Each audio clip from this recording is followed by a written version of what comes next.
Hello guys, what is up? Welcome to the card review for Intelligence. Sadly I have to do this by myself because a lot of Elder Scrolls Legends streamers are busy. A lot of them are a little burned out, such and such. So it was really hard and I just want to get this done. I'm kind of sick of letting you guys wait, and also I don't want to cater to Reddit and stuff. With two people I have to tone down the time and stuff, and it's like But yeah, if I could have two people, I would. I tried to get Gremlin in on this, but he's at work right now. So it feels bad, man. Let's get started, though. Cruel Firebloom.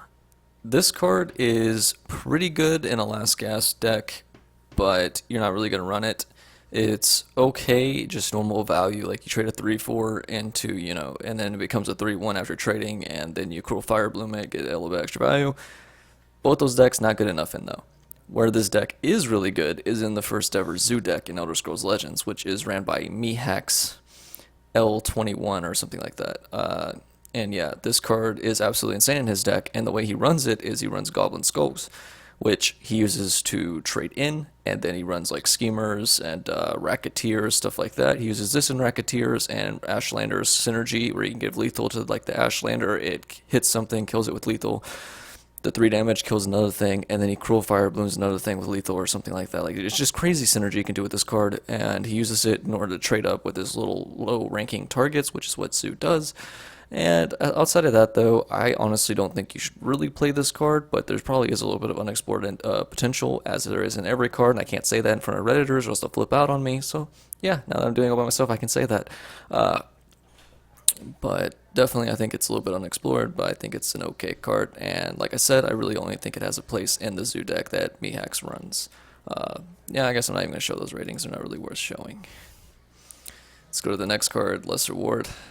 Lesser Ward, I think it's good enough in a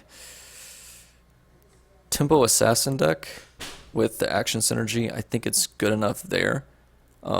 Obviously you want this card off Smuggler's Hall. If you're running a Smuggler's Hall deck, this card is one of the best cards to get off of it. But from just putting it in your deck all by itself, I think the only way you would do that is in a tempo action-based deck. I don't think it's good enough to run outside of that. If you're gonna run it outside of that, like you're better off running Ward Crafters at that point, right? You're only running this for the action tag, and the ward itself, it's just all tempo because it's a 0-cost card. That's typically why you run 0-costed cards, is for tempo. It's really strong if you put on like a Tower Crafter, obviously. It's really strong if you put it on really just anything in the action-based decks. Like a 3-1 with this is pretty nice. Essentially makes them a 6-1 in a sense.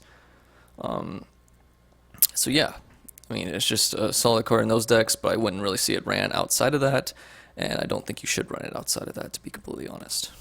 Brutal Ashlander. This card's a card that a lot of new players rage about.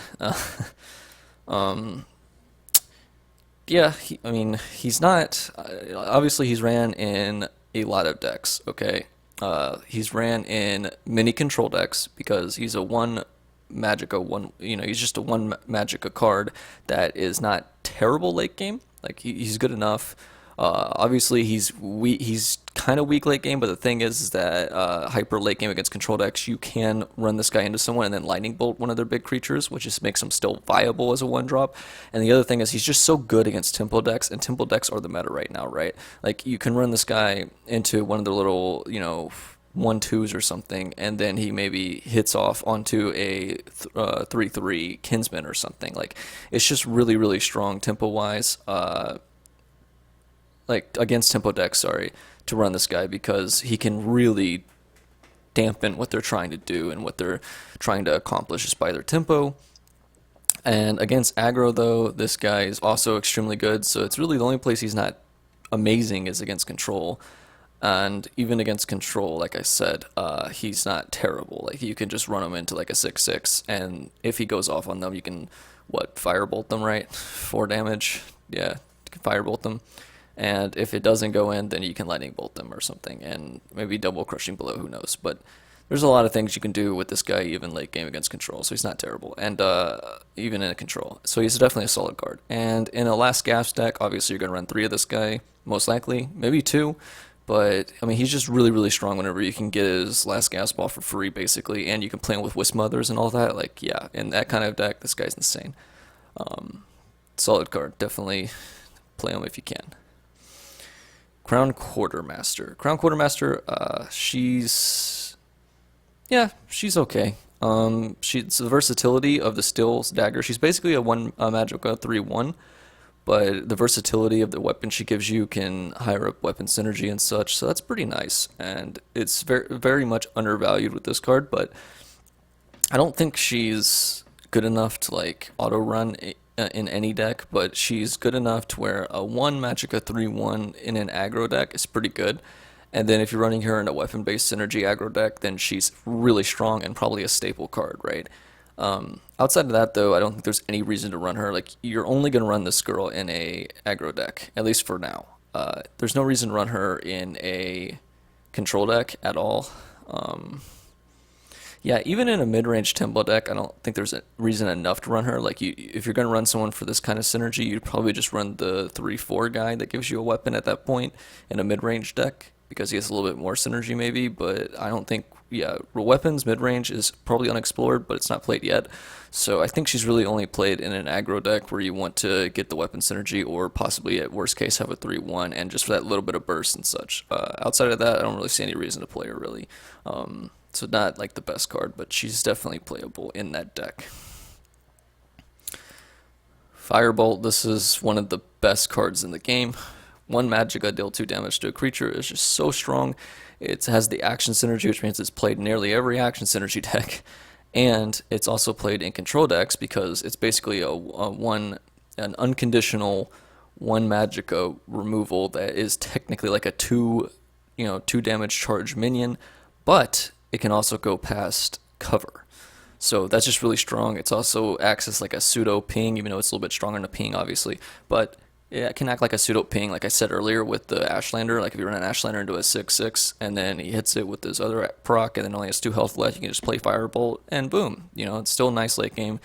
Firebolt's just all around just a really, really strong card. I mean, it's so strong against aggro, it's so strong against mid range, and it's even you're not losing too much against control, right? So really strong card. Pretty much run 3 of them in almost every blue deck you run. Neben Bay Cutthroat, red guard. +2/+. Yeah, I'm not going to read out the cards, but you know what it does. You can see it right here. I don't play this card. I don't play this in any decks. The issue is that they're going to be able to put, like, the only way you would be able to activate her text, right, is if you ran AoEs to clear their side of the board only. And at that point, why are you running this card, right? You're basically doing so much to set up a 3/1. Outside of that, like, you have to be trading, and she's an aggro statted card, so it doesn't really make any sense to run her even in an aggro deck, because in an aggro deck is where she fits, right? But the thing is that you're not going to clear the board with an aggro deck, and then in a mid-range deck is probably where you're going to be able to clear the board with mid-range tempo, and where a 3/1 mostly fits, sort of. But at that point, why are you doing so much just to get a 1 Magicka 3/1 when you can get a 1 Magicka 3/1 with versatility in that other card that gives you a weapon as well? So maybe in the future she'll have some place, but for now I don't really see this card seeing play, ever. Honestly, it's safe to Soul Trap her for now. Maybe with expansions though, she'll be really strong. A bseein navigator, I believe is how you say that. He's just, I mean, obviously, you're not going to run him in a control deck or anything, but he is 100% for aggro, and not only is he for aggro, he's for the action-based aggro decks, such as Aggro Assassin and Aggro Mage. Now, whenever you are running this guy, one thing to note is what its text actually says. A lot of people get confused, and they don't understand that, oh, I drew an action after playing this guy. How come he didn't draw it for me then? Reason why is because if you play him, and it's not an action on top of your deck that he's trying to draw, and it's something else, like a minion, then he will put that minion into the bottom of your deck, okay? So that's how he works. So he's still nice. It has the versatility of that. Is that you can, if you're only looking for actions, then even late game, like, you can play this guy, right? Like, Lightning Bolt has more uses late game than a minion does in an action-based deck, right? So you can play this guy, and what he also does for you is he puts the Tower Crafter, which is going to be useless late game as a top deck, into the bottom of your deck, and then you top deck the Lightning Bolt instead, and then that's really strong, right? So that's some of the little tips I can give to you about that, and this guy, yeah, just really strong in action-based decks, action-based aggro decks, I should say. Not really played outside of that. Balmora Spymaster, if it'll click on him. Here we go.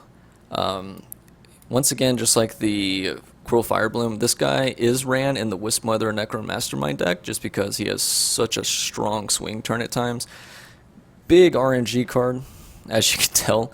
One of the strongest decks I feel like this guy belongs in, though, is once again Mehax's deck, Mehax L27. The guy, just the guy who does the best in tournaments right now. His deck, it's on Legend Decks, I think, as well. Maybe I'll just put a link to it in the bottom because I'm talking about his deck so much. But basically, this card's just really strong in his Zoo deck because obviously you throw it down, you can Cruel Firebloom it, you can Racketeer, Cruel Firebloom it. There's so many things you can do with this card in his deck, and it just is such a huge swing turn. It's really hard to remove. Like if you use AoEs on his deck, then you're activating this, and you might give him like an Odaving or something late game. Who knows? Very RNG, like I said, but I definitely underrated this card, but because I don't really like that it's that big of RNG. But at the same time, it is solid, just as kind of like the 1/1 Drugger for blue. It's kind of like that just those last gasps that they're really hard to remove, and if you try to AoE down their board, then you at least get something, right? And that's what this guy does for blue. He gives you something, and the last gasp synergy is pretty nice. Like you can play with his mother, then you can Necro Mastermind. Who knows? You might get, who knows? You can get anything. You get 2 Odavings. Craziness can happen. Yeah, but pretty much I would say probably Zoo. I know Dovahkiin runs him in his Wisp Mother Necro Mastermind last gas deck, but I don't know. I don't want to go against Dovahkiin or anything ever, obviously, but I just don't see too high of potential in this card. I think I would rather run the 3/2, get an action over this guy, because if you're running it in the Wisp Mother deck, then your board's probably already full anyways, and you're probably wanting to use it, the Necro Mastermind synergy with like Kinsmans and stuff instead. But who knows? Maybe this guy's a lot stronger than I'm giving him credit for, but I feel like it's just a lot of RNG, and you can get a Mud Crab even if you're at 12 Magicka, and yeah. Don't want this card to be good, but it's okay. It's an okay card. It's not terrible. It's not amazing. It's a staple in Mehax's decks. So I'll definitely link his deck in the description. Brilliant Experiment. This card has a lot of different things it can do. Obviously, it's rarely ran right now, but I think that's going to change eventually. The thing about this card, right, is that one, it has action synergy, which is really strong. You can play it like a Tower Crafter, get another Tower Crafter, play another Tower Crafter, then you use like a Lightning Bolt the same turn or something. You can use it with Queen Erin. We saw Kalento run that in a deck where he just like spammed this with Queen Erins, and then you would use it on, like you'd play your Queen Erin, then you'd play this, and then you'd play your other Queen Erin later, and then you'd get another spell back or something, and you'd play, but you'd only play the next Queen Erin. Well, you had your next Brilliant Experiment, and you had tons of stall like Winter's Gasp, Ice Storm and such, and you play your next Queen Erin, and then you Brilliant Experiment it, and then, maybe you got another Brilliant Experiment off of that, and you'd have unlimited Queen Erins, right? You would just win the game off that alone. It's crazy. Worst case, if you get screwed by RNG, you at least still have, 6 Erins or something, 5, 6, yeah, crazy card. It has a lot of different potentials that have not been tested, and I think this card's a lot better than people give it credit for.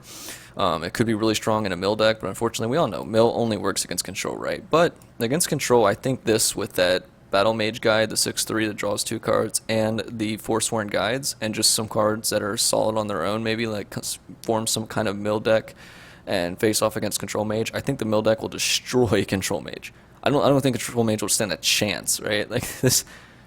There's so many things that you can do to Control Mage if you just mill their entire deck, and that's what you can do with this card, and the Forsworn Guide, and the 6/3 draw 2 cards guy, right? So, especially since they have so many cards that are just reactive, and they can't really play them all at one time, so there's a lot of things you can do. It sounds like a pretty cool strategy, and I'm definitely going to try it out later, but for now, I think the main place where it belongs is, like I said, like an action-based deck or a combo-based deck, like I just said, with the Queen Erin and Kalento Tride. It's really cool. It's just a really cool card. I don't think it's a must craft or anything, but it's definitely playable, a lot more than people give it credit for, and I think it's just a really fun card that has a really high skill cap that we're probably going to be really strong eventually, but not right now. It doesn't see play, like I said, but it will be strong eventually, I think. Crystal Tower Crafter. Obviously, she's going to be ran in every kind of action-based aggro deck, a lot of tempo decks based around actions and such. Just a really strong card. Solid overall. like I said, player with the ward, she becomes a 2 magicka 3/3 with ward, and that's really hard to deal with, and you just keep spamming actions. She allows you something that this game doesn't have too much of, which is ability to use your actions in a way that creates synergy and creates value, right? Because you can just, every time you dump a spell, she gains +1/+1, which is pretty nice. So, I mean, that everyone knows by now that she's played in like every action-based aggro deck and some tempo decks, right?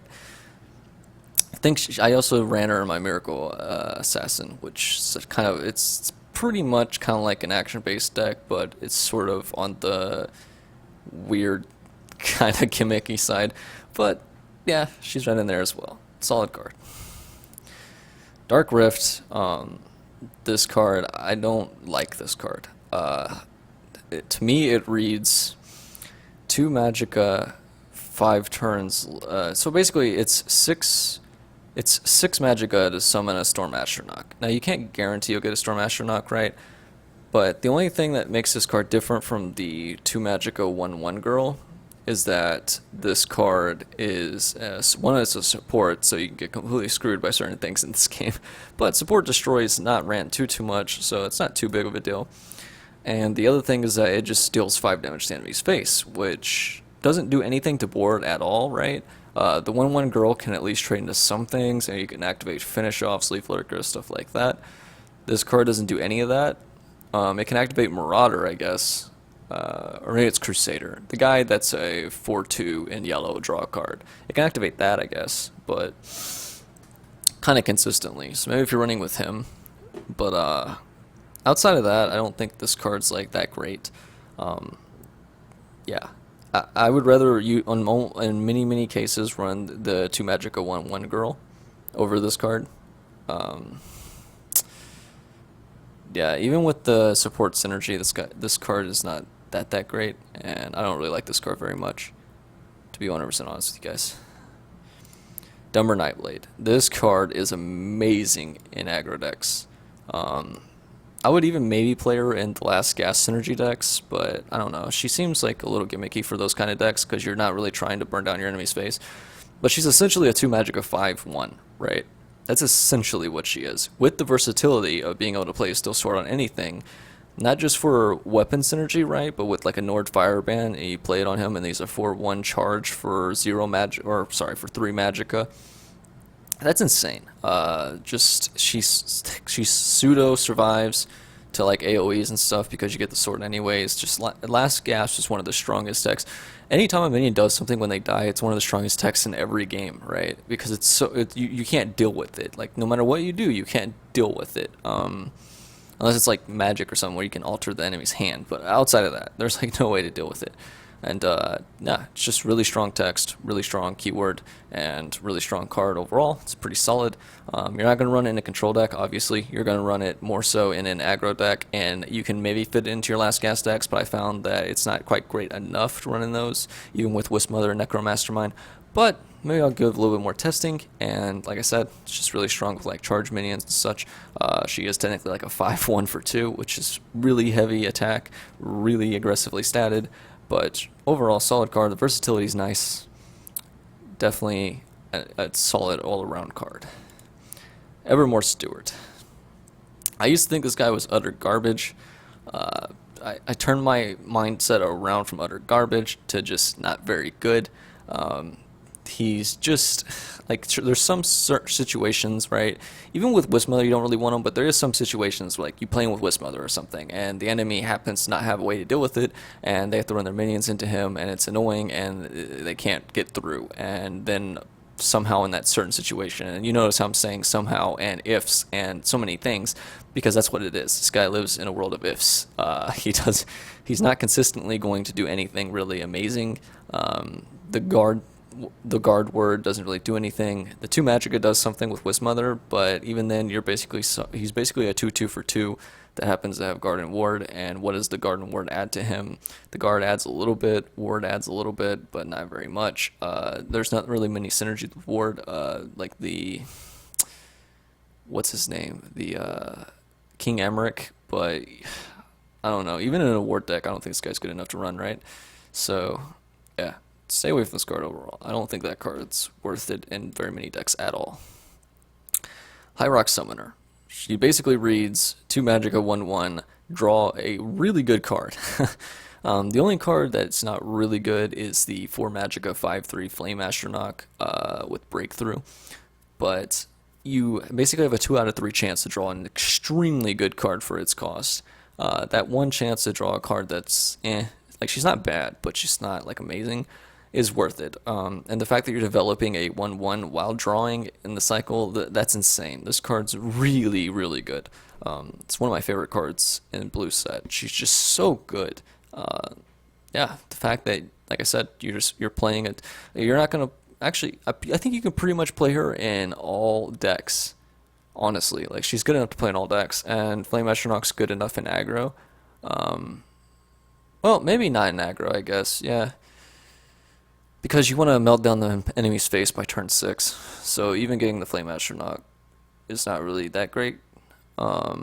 Maybe if you don't have enough cycle or draw, then you can run her, but you probably do in aggro, let's be real. So really only ran in mid-range tempo and control. But she's just so good in those decks. She is amazing. She is one of the best cards. One of the best 2-drops in the game. She's just amazing. Like the fact that you can guarantee you'll always draw a really good card, that's better than drawing from your deck. Unless you get Flame Astronaut. Outside of that one card, this card's better than drawing from your deck in most cases. Unless you're running like a really high synergy based deck. So, really, really good card. Ice Spike. This is one of the fewest cards in the game where I prefer to run this over a card that generates it. And the reason why is because this card's just so good. It's 2 Magicka, deal 2 damage to enemy. It'd be OP if it was versatile, right? But it only deals damage to the enemy's face, and you draw a card. So it's just does its own stats as the action-based synergy and its cycle. Really strong card, honestly. You can play it with the Tower Crafters, you can play it with the guy that buffs people, you can play it with so many things, with the Hex Mages, with the, so many things you can play this card with, and it just does so much. Like, even sometimes you'll just, in an action-based deck, you'll just throw this away just to cycle, and the 2 damage is nothing to sneeze at, right? So, it's just a really strong card. I can maybe see not running it just because you need a little bit more burn, and this isn't giving you quite enough burn, and maybe if you have enough draw. But typically, what I can tell you is that the action-based decks don't have enough draw, and this is something that gives you a little bit, right? Outside action-based decks, so you're not going to run this. You're not going to run it in tempo deck, doesn't affect board. You're not going to run it in control deck at all. It's easily action aggro decks, and that's it. Moment of Clarity. This card does have the action synergy. I don't run it in my action-based assassin deck, though, unfortunately. It's one of those cards that like it almost makes the cut, but it doesn't quite make the cut. But just by barely, right? Like if this card just had like a 1/1 body attached to it, I would run it every time. But the fact that it doesn't, it's hard. It's hard not to run this card. But at the same time, it just doesn't do anything with board, right? Like it does allow you, like the fact that you can choose between 3 cards is so huge. You can choose for any situation. You can choose for whatever's going on. That is some of the strongest text in any card game. And it has action synergy, which makes it up even a little bit more. But the fact that you're just losing so much tempo for it,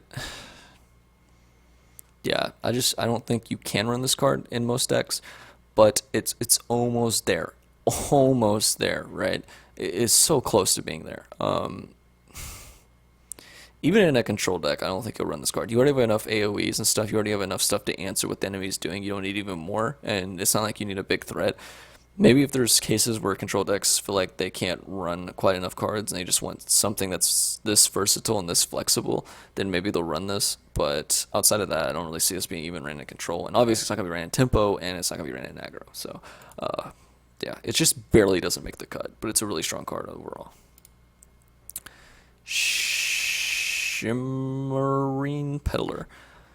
Alright, so I've seen this guy ran in quite a few decks. I don't think he's that amazing. Drawing a card is nice, but drawing a card for all of this text to do it and a 2 Magicka 2/2 is not very nice.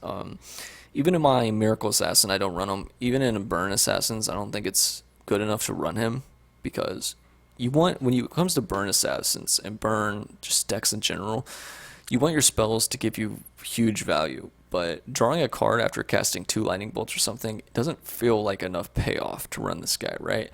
Like, it just doesn't. Developing this guy, there's a lot of ways he can die, and then if he doesn't die, what did you really do? Not very much. I would rather have a Hex Mage in his place, rather have a Tower Crafter in his place. I'd rather have a Navigator in his place. I'd rather have a spell in his place. He just doesn't quite make the cut in those decks, and I don't like him at Control Mage either. I know he's ran in Control Mage, but I don't see a reason to run him very much. I just don't really like this card very much. Yeah.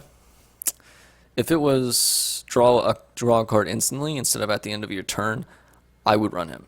But because it's at the end of your turn after two, like even for 2 actions, if it was immediately, like you cast 2 actions, draw a card, that would be good. But because it's at the end of your turn, it doesn't enable combos, and I don't like him. Don't think it's a very good card. Shrieking Harpy. This card is amazing. This card is one of the greater prophecies in this game. Shackle's a text that no one can play around, no one can do anything about. It stalls, it's tempo, it's everything. She's a 2 magic, a 2/2. Even for free, if you get her for free, that's insane. If even playing her as a 2 magic, a 2/2, she's still good enough. You don't even need to run Shackle decks with this girl, but obviously you'll run her in a Shackle heavy deck. But even in like, I think Corey Malice's Assassin runs it, I'm not 100% sure on that, but I think it runs it, and she's just solid overall. Like in control, if you feel like you're struggling too hard against tempo and aggro based decks and you're just barely not getting to the late game, put her in. If you're running a tempo based prophecy deck, put her in. If you're running a shackle deck, put her in. The only place where she doesn't fit is in full out aggro deck, because they're never going to activate prophecy and you don't want to develop a 2/2 with shackle. You'd rather just play the weapon at that point if you're running a full face aggro deck or something and you really feel like you need shackle or something. But like I said, she can stall. You can play on like a 4/4 drain guy, the Khajiit, and the next turn top deck a lightning bolt or something, right? You could play it on like someone hits you and then you play her and then you stall out for a turn. You can, for a guy about to have lethal or something and you draw into something really good, those are some situations she can't create. You can play her as a 2 magic, a 2/2, and then you can play her for tempo, where you just play her out and you're trying to hit him with this 4/4 Khajiit, and you play it into some guy that will trade into your 4/4 Khajiit, even as an 8/8 or something, like say an unstable Leviathan for whatever reason. Play the Harpy and you shackle him up, and then you hit him in the face twice with your Khajiit instead of just once. So many things she can do. Such a great card. Pretty much ran in tons of decks. Skilled Blacksmith.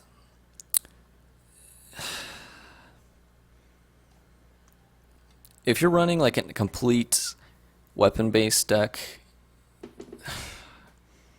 then maybe, but I don't really like this card very much.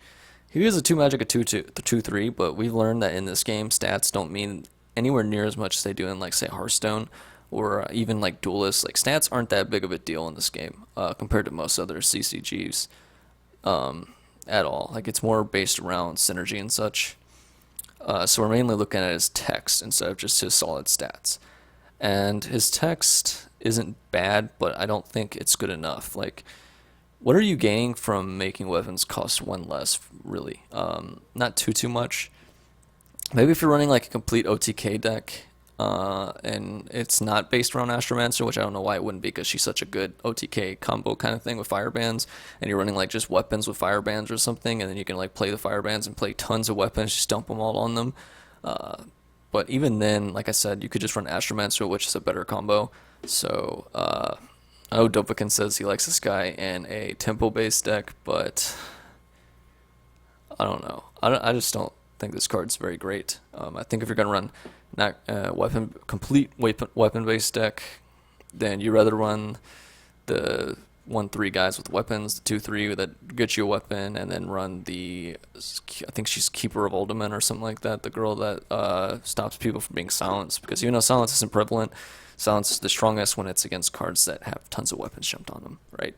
So there's so many cards I'd rather run over this guy in that deck.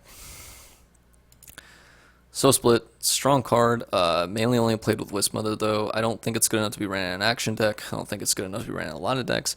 But in the last Gas Wismother deck, this card's insane. This card is the everyone get in here card, and there's another one like that, but this is one of them. Because with Wismother, it does spawn 4, so then you're getting, what, 12, 8 stats for 2 Magicka? That's insane. You do have to kill a card off, so usually you want to do it on a last Gas card. You don't want to just kill off one of your really good cards. Or you can kill off your little 1/1 that draws you an Astronaut or something, which isn't too bad, right?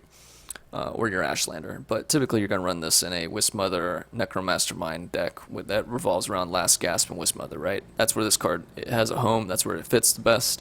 Outside of that, it doesn't fit too well in many other decks, but it's an okay card. I mean, it's 2 Magicka for a 6/4, which sounds OP, but the fact that you have to kill off one of your cards to do it makes it not as good as it looks. And yeah, the action synergy isn't too big of a deal. In many cases, you would rather run the Slaughterfish spawning over this, to be completely honest with you, in like an action-based aggro deck or something. And that's saying that this card's not very good in that deck, in my opinion. But yeah, Necro Mastermind, Wismother decks, they'll run this. This card's insane in those decks. Wordcrafter. Wordcrafter is really solid card. Yeah, she's basically a 4/1 worst case, but you can give the word to anyone you want. She's just really strong. Yeah, you can run her in anything. Like Aggro can run her. She's not terrible in Aggro. But yeah, I probably wouldn't run her in Aggro at the same time, but she's not terrible in Aggro at the same time. But mid-range and tempo is where her home is. Obviously, you can place it on one of your minions, stop them from getting in range to where they can finish off or whatever at pretty high priority minions. Trade in, keep your 3/3 that just traded into a 3/3, and yeah, get a 2/1 in the process as well for 2 Magicka. Pretty insane. Worst case, you can just play her, put ward on her, and then she's a 2/1 with ward, which essentially is like a 4/1 in some cases. But the main thing that I like about her is you can play her even in control, but it's a little bit of a gimmicky deck that I'm gonna have to work out when I got the cards again. But it's where you can play her with like Vipers, like play a Viper into their 12/12 Iron Astronaut, play her, ward up the Viper, killed the 12/12 Astronaut for free, and then they had to deal with a 1/1. Yeah, with lethal. So she's just an overall solid card, really strong, like I said. So definitely just really strong rare. Definitely keep her if you have her. Run her in a lot of decks, you'll find that you like her. Probably not in aggro though, although she does fit in a budget aggro. Wisdom of Ancients. Prophecy, give all friendly creatures a random keyword. This card, obviously you're not going to run it in aggro at all. You're not really going to run it in a control, because if you're running control, then at that point you could probably just run Mungus Stone if you really want keywords that bad, right? Even though it's a little greedy, but Mungus Stone probably does this in a better way. And you're probably running drains and guards and such and everything you need as is, so this isn't that great. Maybe there's like a Mentor's Ring deck out there that synergizes with this and Mungus Stone and Royal Sage really well, but that has not been found yet. So overall, I'd say this card is a safe one to Soul Trap right now. It needs more experimentation. Maybe further down the line it could be really strong, but right now it's just not quite strong enough, and I can only go off what I know right now. And even thinking in my head about a few things, I am a pretty huge deck tester and theory crafter. Don't quite think this card quite makes the cut in a lot of decks, but like I said, if there ever becomes a deck where you need that, or if you just need drain in some way, like you can't run drain at all, maybe this card makes the cut. But yeah, outside of that, I'd say it's not that great of a card. Lorne Hero. He is a 3 Magicka 4/2, which is obviously extremely aggressively statted. He does 2 damage to the enemy the second he enters play, which is nice, but the fact that he's a 3 Magicka 4/2 is not nice. I don't think this guy quite makes the cut. I don't think he's very good. I probably wouldn't run him in any decks, at least yet. Maybe in the future he'll have some kind of synergy. It is nice that he deals damage to the enemy face, but he dies to so many things. Like, you have to play him in a full face deck, and even then, like in a full face deck, does he quite make the cut? I don't think so, because you would rather run things that have charge and can deal damage and weapons and such, and yeah, just charges and weapons over this guy. Yeah, I don't think he quite makes the cut, but just by barely. Like, there's just better options than him in aggro. But for a budget card, he's not that bad. Lorne Sentinel. When I first saw this guy, I thought, this guy is OP. I'm going to run him in every one of my decks. And I was wrong. 3 Magicka 2/4 guard is nice. With Prophecy is even nicer. But the thing I found out is that there is a lot of cards that can kill this guy easily. There's a lot of cards at 4 attack. He doesn't really trade into anything. Even stall-wise, he doesn't stall enough. There's a lot of Prophecies that are better. Like, wire bats, as Boom's Life would say, or wire bats is what they're called. Really strong. And yeah, this guy is just not quite good enough to make the cut. For a budget card, he's really strong, but obviously you're not going to run him in aggro, you're not going to run him in mid-range tempo. The place where you'd run him is control, and in control there's a lot better guards out there, so probably not going to run this guy. Lorne Scavenger. This is a guy that's going to be for another expansion. He's probably going to be good eventually. Like, the one thing he can work with now is that elixir in neutral that gives 1/1. So you play it. So you play this guy, then you play it. It's a 5 magic combo though. But you play this guy, you play it, then he becomes a 2/3. Then you play the elixir on him, and then he becomes a 4/5 because it gives him +1/+1, and he gains +1/+1. So because he's a 4/5 for 3, he's not terrible and he can keep getting up there, but he can be silenced down to a 1/2, and big targets in this game don't last very long because they die to pretty much everything in the game, including finish offs, lethal, etc., etc. And a 4/5 for 5 magicka that has an upside isn't too big of a deal. I mean, you still got 2 uses of the elixir, which is nice to give that alongside of it, but I don't think it's quite good enough be ran yet. But in future expansions, I'm looking forward to playing around with that card. But for now, probably I wouldn't play him. I definitely wouldn't play him for now. But that is the one combo in the game that he can work with that can make him playable, but at the same time not quite there yet. Cunning Ally. This card is a card that's ran even in decks that don't run enough blue to make her proc consistently, just because she's so strong. Firebolt is so strong. If you can put 6 Firebolts into your deck, you probably would. And the fact that it's attached to a 3/3 body to get the Firebolt, it makes it even nicer. If you get the Firebolt, it's insane, huge swing.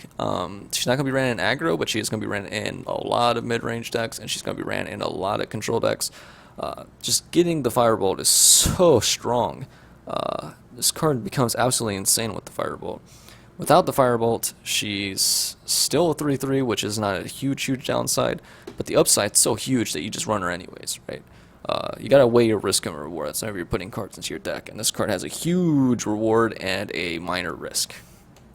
In action-based decks, she's good enough to run, so yeah, that's the 2 decks you're mainly gonna run her in. Really solid card. Daggerfall Mage. Seen this card ran a few times just to give more cycle and such. Honestly, like, she is a 3 magic 4/4 draw card, which is nice. She does survive to AoEs and such. I don't have a huge opinion of this card. Like, I don't think this card is like absolutely insane. I don't think she's really bad. I think she's like in that middle sweet spot. You're gonna run her in ward decks. You're not gonna run her in item synergy decks, even though she has an item with her. You maybe will run her if you're running the Master of Arms guys, but I don't want to build a deck around those guys anyways. She's clearly made if you just want more cycle and you want just a solid mid-game body. That's pretty much it. I don't think she's a must-craft at all. If you're trying to run Black Falls Mage deck, I don't think this is one of the first legendaries to craft at all. I think you can actually run that deck without her. But she is solid. She has good cycle. She is a 4/4 for 3. And yeah, she has great card advantage. So she's a good card, but not one of the better legendaries in the game. Desperate Conjuring. This card is widely not tested enough, I think. It's heavy RNG, but it's not as heavy as Balmor Spymaster. Playing it with Balmor Spymaster is completely insane broken. Playing it, but it is hard to set up. So playing it on a 12 or higher, or an 11 or higher cost minion will get you a 13/13 giant, by the way, called Ancient Giant, which is just 13/13 vanilla stat at legendary minion. Playing this on anyone that is 10 cost will get you a 12 cost. There's only 2 12 costs in the game, which is Iron Astronaut and Odaving, so that's really strong. This card has a lot of potential. It's not really ran very much yet, but maybe in the future. But yeah, this is a card I've definitely keep just because the potential later on could be pretty high. But for now, it's definitely not played very much. It is played as one-ofs in certain decks. Farsight Nereid. This card's never played. She probably will never be okay, well, she has played in 2 decks, but I don't know what they're thinking. Definitely don't play this card. There's no reason to play this card. It would just be cool. Maybe she'll get some synergy in later expansions, but for now, she's unplayable. Don't play her. Yeah. Just not good enough. Revealing a card, it's nice to stop like combos and stuff and play around certain things, and you can't play around prophecies, by the way, guys. Like, people that say that, you can't with her, because if there's a prophecy deck, they're probably gonna have a prophecy anyways. So yeah, she's just not quite good enough. Keeper of Whispers. Here's the card I thought it was earlier. I said Keeper of Voldemort. I think that's a Hearthstone card. Oops. Basically, I tried this card like a lot of you think, oh, 3 Magicka, 3/4, it's really strong, and it has an upside. Issue is, Silence is not ran very much at all, and there is stronger than 3/4 in this game, especially with weapon synergy and such, and this kind of cards and this kind of color in blue, and there's action synergies, such, just goes on and on. Silence isn't big enough for it to be played. Sadly, like, Silence really isn't played very much at all. Like, you'll see Silence here and there, but you won't see it almost ever. Like, you'll run this card and you'll be like, why am I running this? Because even if they have the Silence, you probably won't have this card, and they typically will never have the Silence, so why is it in your deck in the first place, right? Yeah, pretty much all the big decks right now use hard removal over Silence. Even the token decks don't run Shadow Van Priest, they run Edict of Azura, so this card really should not see very much play at all. The only time I would see her seeing play is when you want to use her proactively, where you're playing like a bunch of weapons on one guy, you don't want to be silenced, but then they just hard removal him, lethal him, finish him off anyways. So this card really doesn't have a place in this game yet, maybe with expansions and such, but for now she's not really worth playing.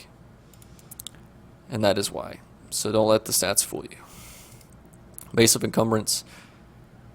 This is actually not even using a Shackle deck. Dovahkiin taught me that. This card is 100% tempo based.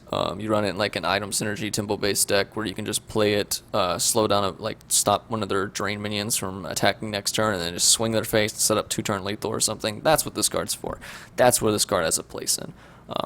Stop like the little 1/1 Draugr from attacking you and such. Like, there's situations where this can be good. You have to decide if that's good enough for this to be ran. It's not quite an amazing card, but in a tempo based deck, it's good enough. In Control, you'll never run this card. In even Shackle decks, you won't run this card. In Aggro, I don't think it's good enough to run in Aggro. You'd rather just want more face damage. Maybe eventually someone will make a really refined list with this in Aggro, though, where you can just like stop the drain from attacking from one turn to set up that lethal. But for now, I think it's more so in like tempo mid-range list. So it's not a terrible card. Definitely keep it. Keeper of Whispers. I forgot to say if you should. She is an epic. I think you should. I think it's safe to Soul Trap her, to be honest. She's not really that great with expansions, though. Maybe she'll be good.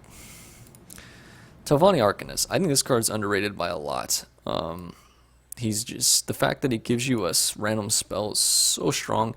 The fact that it's a last gasp, so strong, and he's a 3/2 for 3 anyways, which is not terrible. Play him in like a Necro Mastermind deck with the last gasp synergy. You can play him in an action-based deck. You can play him in a control deck. You probably won't play him in an aggro deck. You probably won't play him, I mean, in a Necro Mastermind kind of a mid-range deck, but that's probably going to be more of a control deck. But if it is a mid-range deck, you can play him, but outside of that, you probably won't play him in a tempo-based mid-range deck very many cases, aside from an action deck and a Necro Mastermind deck. And control, you'll pretty much play him always, I think. I just really enjoy this guy. I think he's a really strong card. I think he's very underrated. The fact that you're playing a 3/2 and then getting a random action and it's the last gasp is really strong, and all actions in this game are pretty strong. Like, there's chances you'll get some like a healing potion, which is pretty bad, but you can get some really strong stuff, so it's kind of worth running him at the same time. Definitely a really strong card. Ash Servant, I don't really like this card. I was surprised to hear that he's played in Mage tokens, and that's just because he can become a 4 Magicka 3/3, deal 2 damage when he comes into play. But there's not really enough to deal 2 damage to make this guy that great. Yeah, I don't really... And it's only enemy creature. Like, Firebolt's nice, but that's because it costs really low, so you can play it with other things. This guy you can't really play with other things, and you're only developing a 4 Magicka 2/2 at a 2-cost Fireball. Like, what? You wouldn't pay 2 Magicka to play a 2/2. You'd play 1 Magicka to play a 2/2. Okay, that's just straight up the fact. 1 Magicka equals 2/2 in this game, pretty much always in constructed. So why are you paying 3 Magicka for a Fireball? For a Firebolt, sorry. Why would you do that? This card's not good. Safe to Soul Trap. Baron of Tyr. This guy, I've seen him ran in mono blue decks, but outside of I've never seen this guy ran. He's a 4 Magicka 3/3 with an upside, which is makes him not unplayable, because 3/3 normally would be unplayable, but for 4. But the fact, I mean, plus 1-0, what is that really going to do? It's more for like an aggro style, and then it has guard, which doesn't really synergize with the aggro style of giving someone attack. If it was plus 1 health, this guy would be way better. But the fact that he gives plus 1 attack doesn't really make much sense with the guard. I don't think he's really that great. I think he's a safe soul trap. Unless you're going to be running mono blue, but I don't see what reason. He's not reason enough to run mono blue. Maybe with expansions, but for now, not really. Breton Conjurer, when you first see this guy, you think he's insane. In ward decks, he is pretty good. But outside of ward decks, this guy is not good enough. In a budget deck, he's really strong, and I think you get one for free at the start. In that case, he's really strong and such. But outside of that, he's not quite strong enough. Just because there's so many things in this right now that are ran in constructed that can kill him easily, and there's so many things that can kill him even if he procs best case for you anyways. So I don't think this guy is quite good enough to run. I think he's a safe soul trap. Like I said, in ward decks he can be ran, but you don't really see very many dedicated ward decks at the moment, to be honest with you. So I just don't think this card's quite good enough. Even TVP, who runs a lot of ward decks, said this guy's not good. He's garbage. So I don't quite agree with him being garbage, but I don't think he's should be ran, and I think he is a safe soul trap.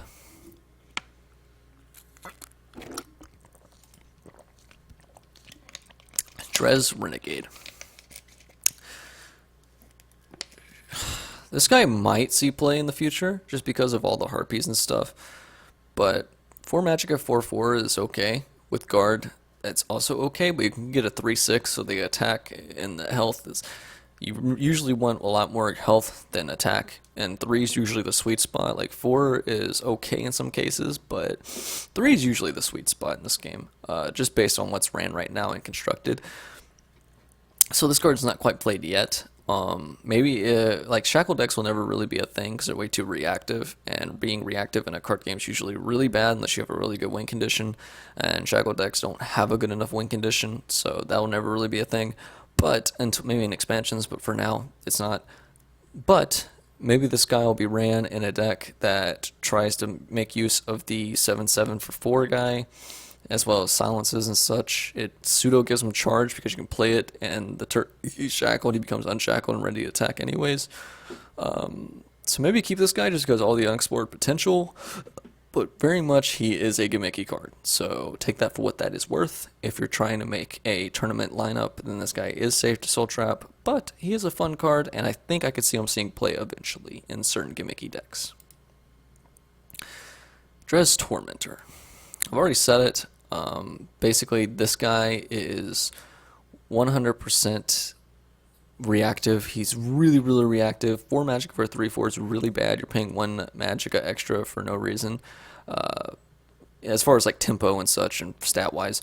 But with the text, you think, oh, that's insane. But the issue is that shackle decks to its core is very reactive, and if you're running this guy, it's... Yeah, this is the lesser part of the Shackle combo. Like, Shackle itself is really strong. This guy along with Shackle is not very strong. Dealing 3 damage. It's good against, like, token decks. You can make, like, pseudo Ice Storms and such. But outside of that, like, dealing 3 damage isn't quite good enough. He's instant removal bait. Like, they're going to always remove this guy. Building a deck completely around this guy isn't quite good enough because it's so reactive and you don't have a late game win condition. Like, what are you going to run? Fear? You know, you're running green-blue. Green has no late game win conditions. Tezcad's not good enough for, like, hyper late game win conditions to just stall, and win with. Queen Barinzi is not good enough as late game win condition. Fear is not good enough. Astromancer is good enough, but there's not enough to play with her if you're running a Shackle deck. So, yeah, you get my point. Not quite very good card. I think he's a safe soul trap. Elusive Schemer. This guy is absolutely amazing. This is the one with Wisp Mother that becomes an everyone get in here card in Mihacks L27's deck. This guy is insane because this guy can just be drawn with the little goblin schemers, whatever they're called, the goblin skull, sorry. You can just keep drawing this guy and playing infinite of him, and then the Wisp Mother, everyone get in here, right? Like, you just play this guy infinitely and draw a million cards and just keep playing him, and it's like Grim Patron all over again, PTSD. I'm just messing, but I actually love Grim Patron. But yeah, this guy's just a really fun card, really strong. He's ran in control. He's ran in some aggro decks. He's ran in mid-range tempo decks at times. Probably the lesser is in aggro and mid-range tempo, but in, like I said, Miaxel's deck, he has ran in it, and I would consider that deck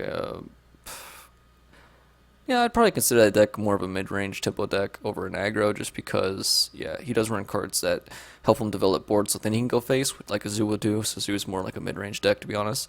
But yeah, um, I would say that he's just a really strong card. Keep him.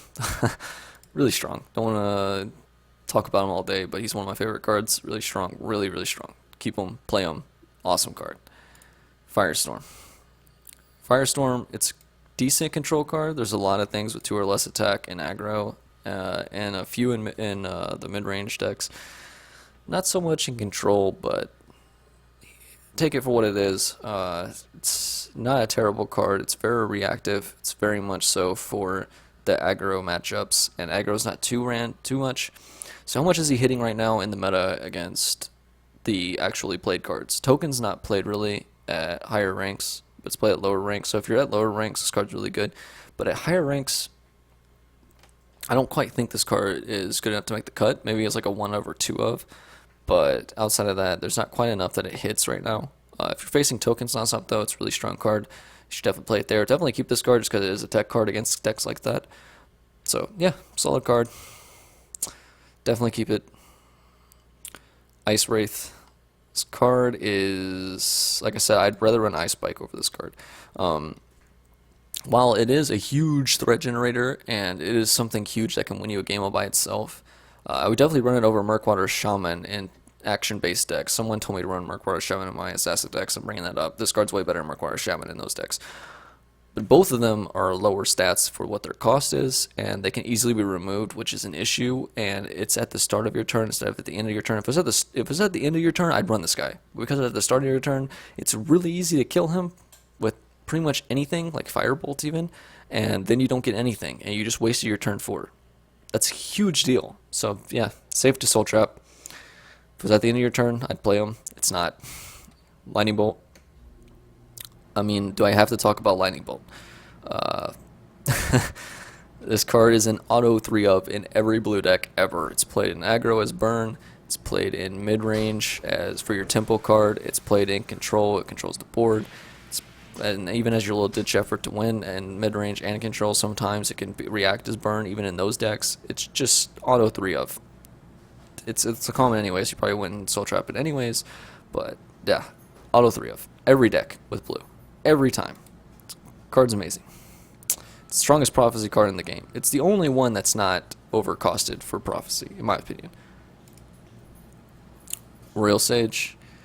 She's, like, how good are keywords is the question. Like, Breakthrough I'd rate really low. Regen I rate extremely low. Guard I rate medium. Charge I rate extremely high. Drain I rate extremely high. Lethal I rate extremely low. And that's pretty much it, right? Am I missing any? Ward I rate extremely high. So you have like 3 low rows, and you have 2 medium rolls, and then you have 2 high rolls, right? Yeah. So you got to measure your odds and say, okay, well, 2 odds are really good, 2 odds are medium, 3 odds are really bad, and then you have the question, is she worth running? And then you have to have a board that you have to have a huge board state to make her worth it, and then you have to make sure you're going to be higher on HP at the same time. So I'd say overall she's not worth running because of that, because those 2 conditions are really hard to meet. But if you can meet those 2 conditions, then she's probably good enough overall, because there's 4 options that are at least you're okay with to you're amazed with, and there's 3 options that are just really bad in lethal, regen, and breakthrough. Like you don't want those 3 options in most cases. With Ashliner, maybe lethal's okay, but outside of that, you don't want those 3 options. But the rest, really good. So yeah. And she does survive to Ice Storm and such, but the rest of your board might not. But with her, with Ward and such, maybe. She's one of those cards I think will get better with time, but for now, I don't think she's that great. Definitely never going to be ran in control. She's not going to be ran in aggro, so the place where she goes is in mid-range tempo, and in mid-range tempo, she definitely has a little bit of a home, but I don't think she's good enough. Like, she's one of those cards that barely doesn't make the cut, just because, like I said, there is a chance you'll get bad keywords, and you could get those 3 bad keywords every time and just get screwed over by her. But yeah, your chances of getting a good keyword is higher, so take that for what it's worth. Tome of Alteration. I'd probably rather run Daggerfall Mage over this card to get the card. It's cycle. It's a 4 magicka 2/2 charge, draw a card, which isn't bad, and it has item synergy, which is pretty nice. But the thing is, you could be playing. You're not like you could in an aggro deck. This doesn't do enough damage. In a weapon synergy mid-range deck, it's okay. In a control deck, it's not good enough. You'd rather just run the Daggerfall Mage, and in a mid-range deck, you probably rather run Daggerfall Mage anyways. So I wouldn't really run this card. Save to Soul Trap. Run Daggerfall Mage. In a budget option, this is okay though. But obviously, you'd rather run Daggerfall Mage over this. Dragonstar Rider. Yeah. Soul Trap this. When Dragonstar Rider equips an item, draw a card. Like, if you're going to run a complete item synergy deck, then you probably already have enough cycle and such because you're running blue. So I don't see a reason to run this guy. He doesn't, maybe with expansions he'll probably be good, but for now he's not quite good enough. Yeah. Soul Trap him. Let's go to page 2. Like I said, even though I can talk about expansions, like obviously I have to say what I'm going off now, and I'm talking about more for tourney play. Like, I don't think any card's necessarily 100% bad, but for tourney play, definitely wouldn't play that guy ever. Elixir of Deflection. It's okay in a ward deck. Where this card really shines, in my opinion, is not a tempo deck. It's not an aggro deck, obviously. It's control deck, and in a control deck that revolves around Vipers and ward synergies. Like, you want to play your Nest of Vipers or something, and you play a ward on one of them so it doesn't die to AoE. It's pretty strong. You want to play it on a 4 Magicka Viper. It's pretty strong as well. Yeah, it's a solid card, but that's the only place I can see it really having a match where it could really fit. Outside of that, I probably wouldn't play this card, so take that for what it's worth. It's a very gimmicky card. The deck I have envisioned for it, it's not quite ran yet, and this card isn't even really ran in a ward deck, because wards you want to play tempo and you want to play mid-range. So, Glenumber Sorceress. This card is a safe Soul Trap. She dies to pretty much everything. Like, even though she has the ward, and she is statted well for ward, the issue is the 1 health. Like, if she had 2 health, she'd be so much better. But there's so many things that can do 1 damage past ward that she isn't quite good enough. So, inconstructed at the moment. Hex Mage, really strong card. Like I said, you want something that can give you the ability to transfer your actions into value. And this card allows you to do that. You'd rather have card draw for it, but because she does 2 damage to the enemy's face, every time you play an action that's really strong, playing her, putting ward on her is really strong. She becomes a 6/4 and then becomes a 4/4 with ward. She's just really strong, guys. In an action-based deck, you're going to run auto 3 of her. Outside of the action aggro decks, you're probably not going to run her at all. You're not going to run her in control. You're not, maybe in like some kind of OTK combo deck, but you'd probably rather run Astromancers combos in that kind of state, or Necro Mastermind Wisp Mothers. But definitely, and not in mid-range ever, but in aggro kind of action-based decks, you're going to run her. Maybe even in tempo versions.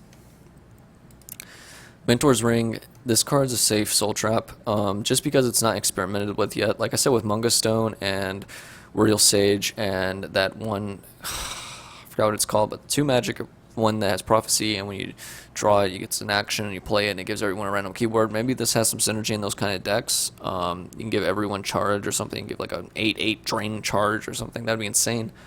But outside of that, this card's very gimmicky, and it hasn't been perfected yet, and it hasn't found a home yet, so it's probably safe to Soul Trap for now. You could probably keep it if you really want to experiment, but for now, I don't think it's very good. We haven't seen it be very good, I should say. Winter's Grasp. Shackle all enemy creatures. Obviously, it's playing a Shackle deck, but Shackle decks aren't very good. This card is really good, and I think it's very much underplayed. There's a lot of decks, I think, that can abuse this card. It's Opie Stall.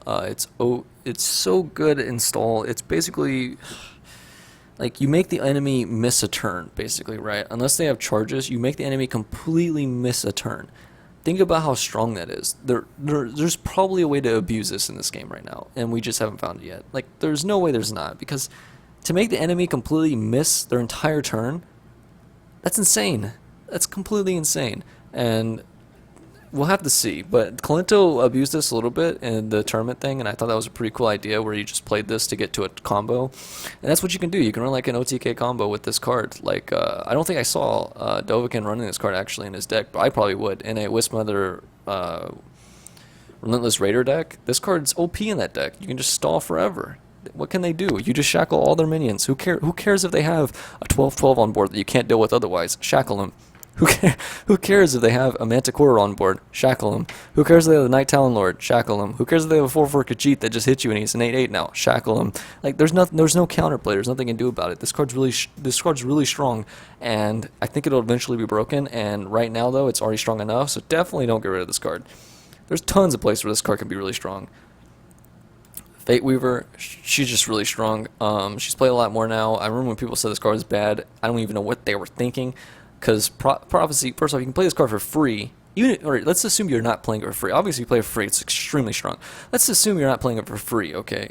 You're playing a 6 magic, a 3/3, and then let's say you can draw a card afterwards. It's already okay. I mean, obviously, that's not the best, but that's okay. And then, let's say you play a 6 magic, a 3/3, and you get a freaking lightning bolt off of it. And now it's a 3/3, deal 4 damage. That's insane. Like, there's just little risk. Like I said, it's okay even if you have to play as a 6 magic, a 3/3 draw a card, it's okay. And the reward is substantial. The reward is out through the roof. Run this card. Especially in a Prophecy deck. Then this card's insane. But outside of a Prophecy deck even, this card's good enough. Like she's ran in so many decks. She's ran in the only deck I wouldn't run her in is Aggro. That's just because no one's gonna be hitting your face. So she's always gonna be a 6 magic a draw a card or 6 magic a get a Prophecy. And in that case, Aggro can maybe even still run her, but I doubt you would. Only as like a last ditch option to maybe get a lightning bolt off the top. But outside of that, yeah, she's not really ran in Aggro, but in tempo mid range she's ran quite a bit, and control she's ran quite a bit. Really strong card. Keep her. Heirloom Greatsword.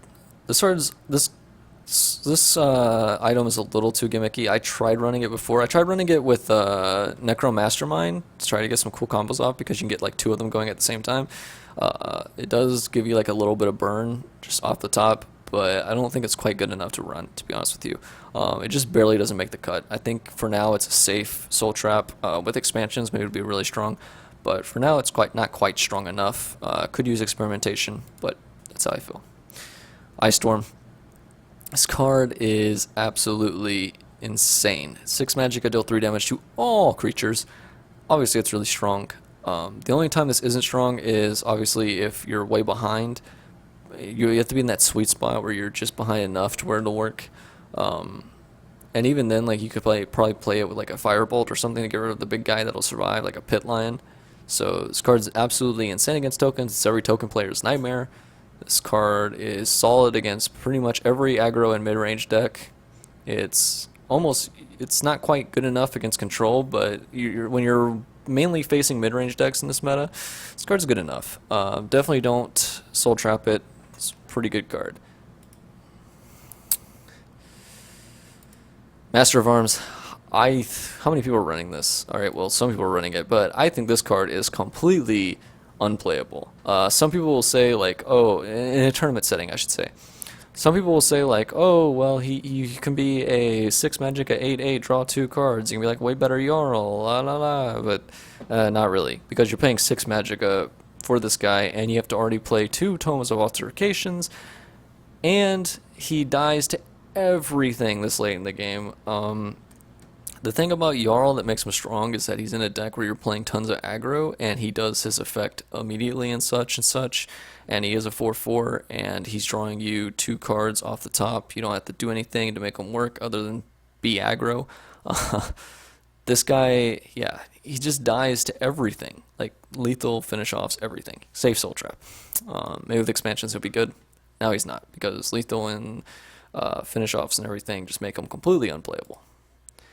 Staff of Sparks, this card's really gimmicky, but it is extremely strong with lethal.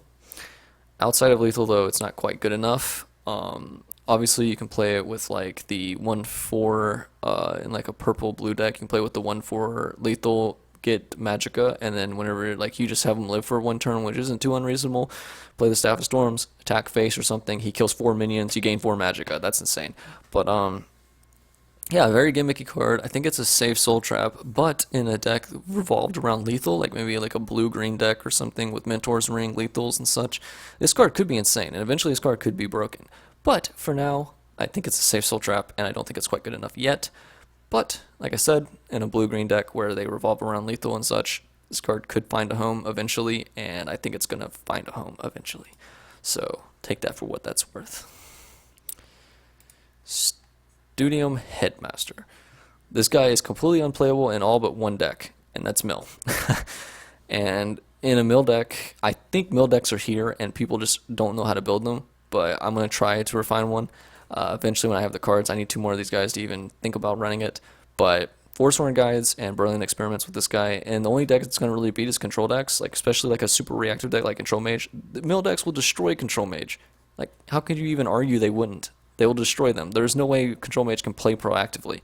So you can just drop this guy, play a Brilliant Experiment on him, then you have another one, then you can play a Forsworn Guide. You can just, there's so many ways you can just stall. You can have stall in your own deck, like Winter's Grasp and stuff, and you can just mill them. Just mill them all the way to fatigue. And you're eventually going to win. Doesn't matter how many healing pots they have, you're going to win. So I think Mill's here.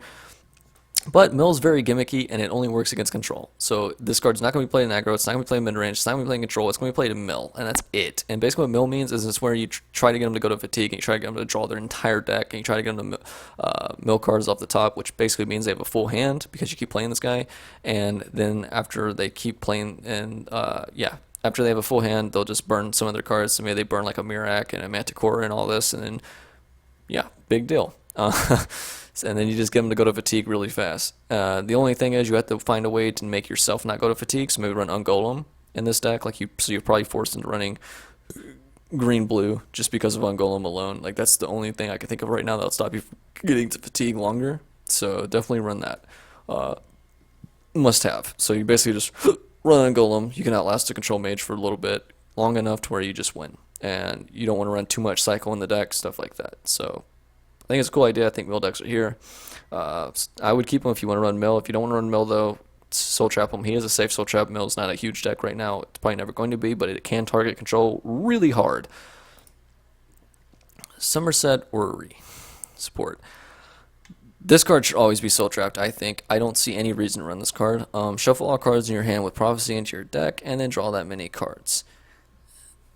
Like, sure, Prophecy cards aren't very great statted-wise, but you'd have to run a Prophecy deck to run this, and you're not running a Prophecy deck to get value, you're running a Prophecy deck to, get ahead, like tempo-wise. They're hitting your face, you pop 5 million Prophecies, That's why you're running this card. So I don't really see a place for this card right now, maybe with expansions, but definitely safe to Soul Trap. Mages Go Retreat, this has started to see play before I would say not to play it at all. I still don't think it's very good, though. It does make your spells transfer into value. You would not run it in a aggro or mid-range deck. You run it in a control stall deck with like Winter's Gasp and Ice Storms, and you stall to late game, and then you just start spamming spells and you get like a million Astronauts out. And yeah, that's how you win with this card. But the question is, how reliable is that in all honesty? And I don't think it's quite reliable enough. You can flood the board with Astronauts, but you could get the 5/3. You don't get Iron Astronauts, by the way. You only get the Storm, the Flame, and the Frost. And the Frost and the Storm are really strong, and the Flame obviously is not quite there yet. But your own stalls kill your own Flame Astronauts, by the way, so that's not quite good enough. But the other two are quite good enough, and you have to stall till you get to this card, and it is a late game win condition. Like I said, how reliable is it? Not really that much. So I would probably say keep this card, because eventually that would probably be a broken deck. But for now, it's not quite strong enough. But maybe with refinement, it'll eventually be there. SLW has been testing it, such really strong card. Definitely would keep it. Wismother. Wismother is a lot stronger than people give her credit for. Just the fact that you can just so much value with Dragon Priest. You can play. She makes herself twice, and then you can play like a Soul Split or something, and you get like 6 of them. Like, she's so insane. She enables AOE, OTK combos like Relentless Raider. In the Necro Mastermind deck, you play like Balmor Spy Master, then you get 4 Balmor Spy Masters, and you play a Necro Mastermind. You just flood the board. Just so much value, so insane. She's not playable in aggro, obviously. She's not played in mid-range tempo, but she is played in certain kind of combo control decks with a control shell. Because you do have to stall, she is a 7 cost minion. I mean, yeah.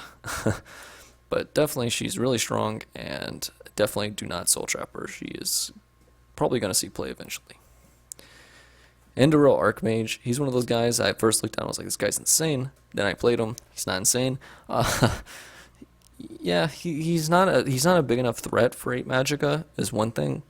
And then the other thing is that for his thing to go off, like, alright, against aggro he's way too slow. So just disregard him against aggro.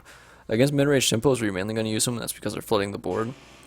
And he will destroy one side of the board, but the thing is, against mid-range tempo, they probably have 1, an easy way to deal them, 2, an easy way to refill board, 3, they probably have both sides of the board pretty well, you know, at a pretty good spot.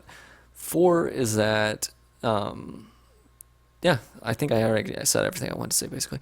Or you could also just honestly be dead before you play this guy, even against mid-range tempo. But, the other thing people say, like, oh, you can cool Fire Bloom him. Yeah, but you can cool Fire Bloom other things that are a lot more proactive. This guy is extremely reactive. Do you really want a 2-card, 8 Magicka combo to clear one side of a board? When you can just do that with Dawn's Wrath in 1 card.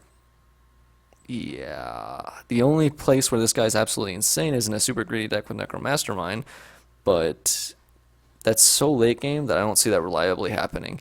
So this guy's definitely a safe soul trap. I don't think he's quite good enough. And that's the issue with blue. Their late game cards aren't that great, except for one we're about to see.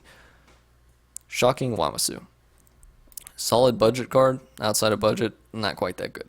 I don't think you should run this guy outside of budget at all. He gives you another Lightning Bolt, sort of. Pseudo Lightning Bolt, but for 8 Magicka. He's that little bit more burn, and he does develop a 4/4, but for 8 Magicka, that's way too slow. You're not going to run him in any deck. He's the kind of card you have to run in a control deck, and in control, you don't really want to run a... Yeah, even in control, he's too slow.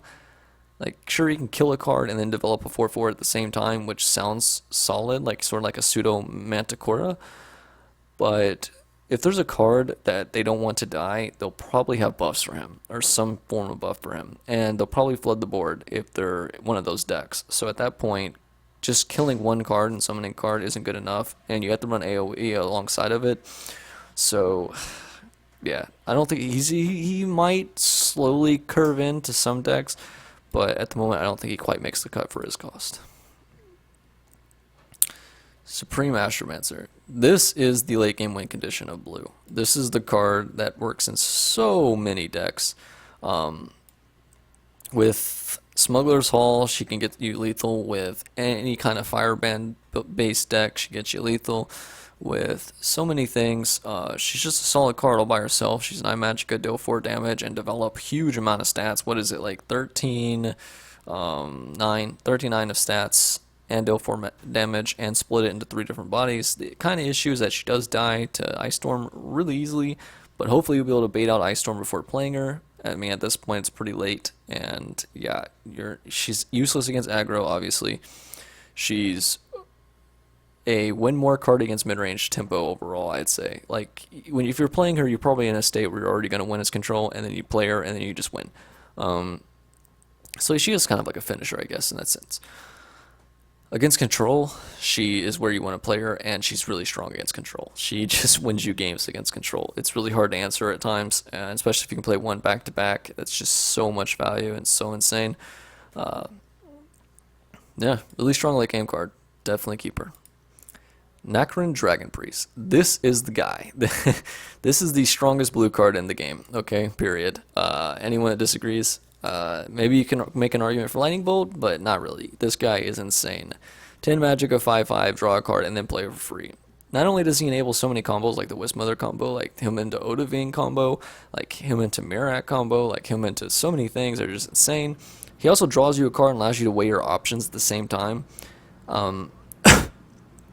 Man, like, playing a 10 Magicka 5/5 and then playing something for free is a pretty good deal. So this guy is pretty insane. Yeah, I just love this card. Like, keep him, craft him. If you're gonna play blue a lot, craft this guy. He is insane. Sorry, soul summon this guy. This guy is insane. This guy should be ran in every blue deck. Best blue card in the game. Devath Fear. This guy disappointed me. I tried to make him work so hard. Thing is that not only will he die instantly to every removal in the game, which is ran right now, which everyone will do, not only will he never summon a daughter, not only will he almost never hit the target you want him to hit, but even if he does live, let's say even if in that magical world, let me just put it this way, I played him 25 games, not a single game did he live past the turn I played him. Not a single one, guys. And I was 20-5 in those 25 games. This guy never came through for me. There was 2 games. One, he got me lethal, and I would already had lethal anyways. Like, I didn't need to play him. I just played him just to have the lethal, because I could have played Astromancer and killed them anyways. But the point is, every time that I could have played an Astromancer over this guy, and I feel like Astromancer would be straight up better. The other case is I did get really lucky, and he did actually give me lethal legitly, and there was like 5 minions on board, and I played him, and then he happened to hit face, and he had exactly 6 HP. In that situation, okay, yeah, fear came through for me, but that was such a lucky situation and so random that I don't think it justifies running this guy. Soul Trap this guy, not good. Maybe in expansions, but I doubt it. Like, just the way he works doesn't sound very good, and it doesn't sound like he'll ever be good, in my honest opinion. And I hate to say that about a card, but maybe there'll be someday someone will find some way to make him work, but for now, don't think you should run this guy. Alright guys, that's it for the intelligence review. Hope you enjoyed it. Hope you had a great time. Hope you learned something. Hope you have a great night, great day, wherever you're from, as a good friend Sean would say, and I love you all.